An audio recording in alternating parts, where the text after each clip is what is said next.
ሄርሜላ ከአብርሽ ህይወት ለምን ለመውጣት ወሰነች? እንዴት በዚህች አጭር ጊዜ ውስጥ ለመውጣት ወሰነች? እውነታው ይሄ ነው። ሰላም ሰላም ቤተሰብ እንዴት ናችሁ? ሰላም ናችሁ? ከያላችሁበት ሰላማችሁ ይብዛልኝ። ቪዲዮውን ላይክ፣ ሼር፣ ኮመንት ማድረጋችሁን እንዳትረሱ። በተለይ ላይክ አድርጉ እባካችሁ። እያረጋችሁኝ ነው ግን አመሰግናለሁ። ላይክ የምታረጉኝ አመሰግናለሁ። ሁላችሁም ደግሞ ጆይን የምትሉ ላይክ አድርጉ። ለእናንተ ምንም አይቀንስባችሁም፣ አይጎዳችሁም፣ አትከፍሉበትም። ለኔ ግን ይጠቅመኛል የኔ ውዶች ማለት ነው። እና ወደ ቪዲዮአችን ስንገባ እንግዲህ ማታ አብርሽ ቤት ቪዲዮ ተለቋል። ሁላችንም አይተናል። ሄርሜላ ከነሩታዬ ከእንቁዋና ከአብርሽ ህይወት እኔ ወጥቼ ያለው ከዚህ በኋላ ብላለች። አንድ የገረመኝ ነገር አብርሽ ልጅ ያለው አላለችም። አብርሽ ልጅ መኖሩን ግን ዛሬ ነው የታያት። አይ ይሁን ሄርሜላዬ፣ ማይሳሳት የለም፣ ሰው ይሳሳታል። ይሁን። እኛ በጣም ደስተኛ ነኝ። እኔ በበኩሌ በጣም ደስተኛ ነኝ ከነሱ ህይወት በመውጣትሽ። ይሄ ቀን እኛ የሩታ ደጋፊዎች ስንጠብቀው የነበረ ቀን ነው። አንቺ ከህይወታቸው እንድትወጪ ከዛ በኋላ የሚፈጠረውን አብረን የምናይ ይሆናል።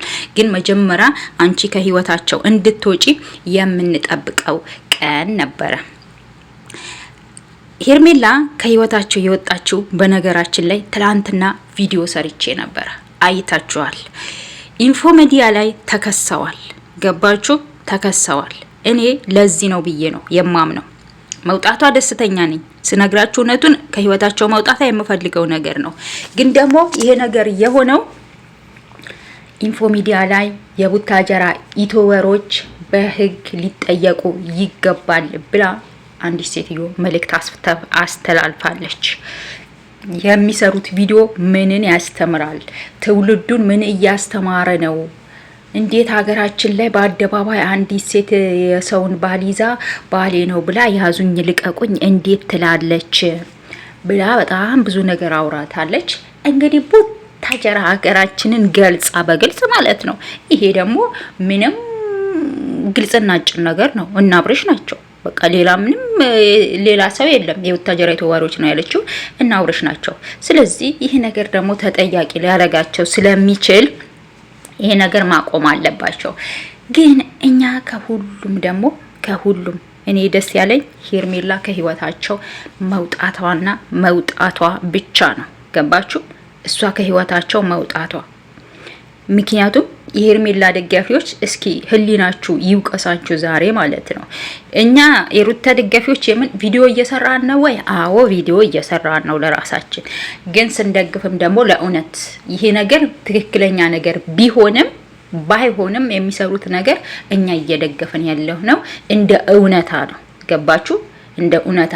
አሁን የሄርሜላ ደጋፊዎች እንዲያሽቃብጡ ወይም ምን እንደሚሉ አይደለም። እኛ እንደ እውነታ ነው እየሰራን ያለ ነው። እና ይሄ ነገር የሚያስጠላ ነገር ነው። አንድ ልጅ እና አባት ለያይታ እኔ እወድሃለሁ ብላ ወደ እሷ ስባ ነው የወሰደችው። ይሄ ነገር በሀገራችን በባህላችንም የሌለ ነገር ነው ብለን እኛ የመዳም ቅመሞች ብዙ የመዳም ቅመሞች እያወራን ነበር፣ ግን የሚሰማን አጣን ማለት ነው። እና ያም ሆነ ይህ ዛሬ እንግዲህ ትናንትና ነገሩ ተቋይጧል ብዬ አስባለሁ። ሄርሜላ ከዚህ በኋላ ድጋሚ ህይወታቸው ላይ አትመጣም። ከዚህ በኋላ ቪዲዮም አትሰራም፣ ከአብርሽ ጋር አትላላጥም ብዬ ተስፋ አደርጋለሁ። ሩታዬም ግን አላመነቻትም። የምርሽን ነው ምናምን ይሄ ነገር እኮ ከአንድም ሁለቴ ብዙ ጊዜ አርገሽዋል፣ ግን ተመልሰሽ መጥተሻል ብላታለች። ከዚህ በኋላ ተመልሳ እንደማትመጣ ነው የተናገረችው። አንድ ግን የታዘብኩት ነገር ፋሚሊ ማለት ነው አብርሽ ግን ምን እያሰበ ነው?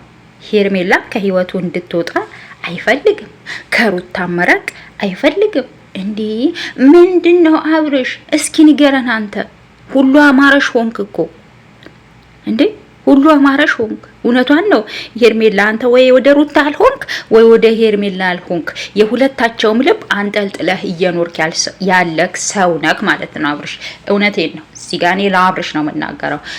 እዚህ ጋር የራስህ ጥፋት ነው። ይሄ ሁሉ ደግሞ ሊፈጠር የቻለው በአንተ በራስ በሰራው ስህተት ነው። ለዚህ ነገር ዋና ተጠያቂ አብርሽ እንደሆነ ታውቃላችሁ። ከሩታ ጋር የተጣላበት ምክንያት ከሄርሜላ ጋር እንደዛ ሲሆን ነው። አሁን ደግሞ እንደዚህ ይሄ ለዚህ ሁሉ ተጠያቂ አብርሽ ነው የሚሆነው በነገራችን ላይ ማለት ነው። ትላንትናም ግን የታዘብኩት ነገር እንዴ ሁለቱም በቃ እንዲ አንዷ ባጣ ከአንዷ አለጠፋለሁ የሚል ነገር ሄርሜላን ከፈለግሽ አንቺ ከፈለግሽ የኔ ያለሽ ፍቅር እስከዚህ ጋር ድረስ ብቻ ከሆነ መብትሽ ነው፣ ችግር የለው ይባላል። አሁን አንድ የሚወድ ሰው እንዲህ ይላል። ቤተሰብ ፋሚሊ እውነት አብርሽ ሄርሜላን የሚያፈቅራት ቢሆን ሊሄድ ነው በቃ ስትለው የሚያሳያት ፊት ይሄ ነበር? ቤተሰብ እስኪ መልሱልኝ። ይሄ ነበር እውነት የሚያፈቅራት ቢሆን ኖሮ ማለት ነው።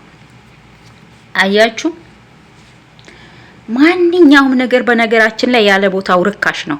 ገብቷችኋል? ሄርሜላ አሁን ለአብርሽ ምንም ናት ማለት ነው። ብትሄድም ግድ የለውም፣ ብትቀመጥም ግድ የለውም። እንደዛ አይነት ነገር ነው ትላንትና የታየበት፣ አይታችሁታል። ሄርሜላ ትክክለኛ ውሳኔ ነው በነገራችን ላይ አሁን የወሰነችው ውሳኔ ትክክለኛ፣ ክብሯ፣ ሴትነቷ፣ ብዙ ነገሯ። እኔ ብዙ ጊዜ ቪዲዮ ስሰራ ክብርሽ፣ የሴት ክብርሽ ዝቅ አድርገሽ እል ነበረ ማለት ነው። ትክክለኛ ውሳኔ ነው የወሰነችው። ቤቱን ደግሞ ላይክ፣ ሼር፣ ኮመንት ማድረጋችሁን እንዳትረሱ እባካችሁ። ላይክ አድርጉኝ። በቀጣይ ቪዲዮ እስከምንገናኝ ደህና ሁኑልኝ። እወዳለሁ።